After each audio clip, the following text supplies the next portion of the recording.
আসসালামু আলাইকুম। আজকে আমি এই যে টুনা ফিশ এটা রান্না করব। এটার ভিতরে 2 পিস মাছ আছে। এটা যে ছুরি দিয়ে খুলতে হবে, খুলে নিয়ে তারপরে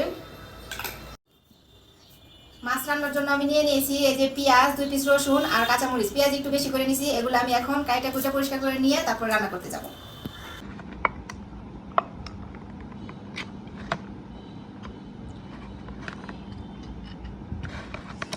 আমি ভাবছি ছুরি লাগবো, কিন্তু ছুরি তো লাগলো না। এই যে 2 পিস মাছ, এই যে তেলের মধ্যে চুবানো থাকে, আমি তেলটা ফেলে দিব, তেলটা ফেলে দিয়ে রান্না করব। তেলটা নিয়েও রান্না করা যায়, অনেকে তেল সহ খায়, কিন্তু আমার তেল ভাল লাগে না, সেজন্য তেলটা যেভাবে ফালিয়ে দিয়ে তারপরে শুধু মাছ রান্না করব। কি সুন্দর একটা গন্ধ যে বেরিয়েছে বলে বোঝাতে পারবো না, সত্যি খুব সুন্দর গন্ধ। এই যেভাবে তেলটা ফেলে দিয়ে এখন এই যে মাছটা রান্না করব। তো এই যে আমি পেঁয়াজ, মরিচ আর রসুন সব কাটে নিছি ভালো করে। এখন আমি সব কিছু দিয়ে মাছটা মাখিয়ে তারপরে রান্না করে নেব।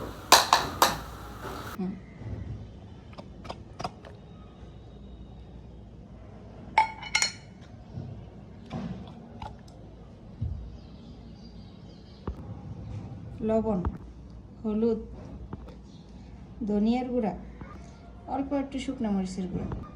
এখন আমি সব কিছু একসাথে এভাবে মাখিয়ে নেব।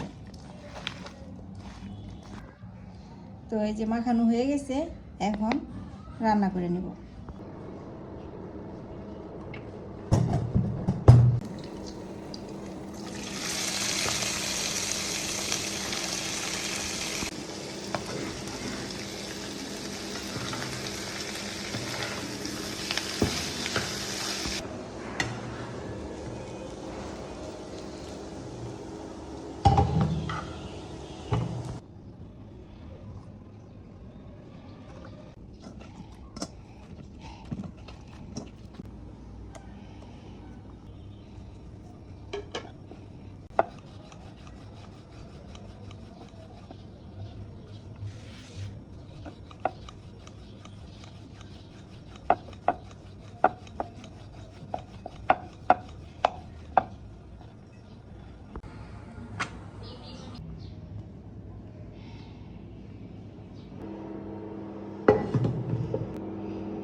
বিসমিল্লাহ।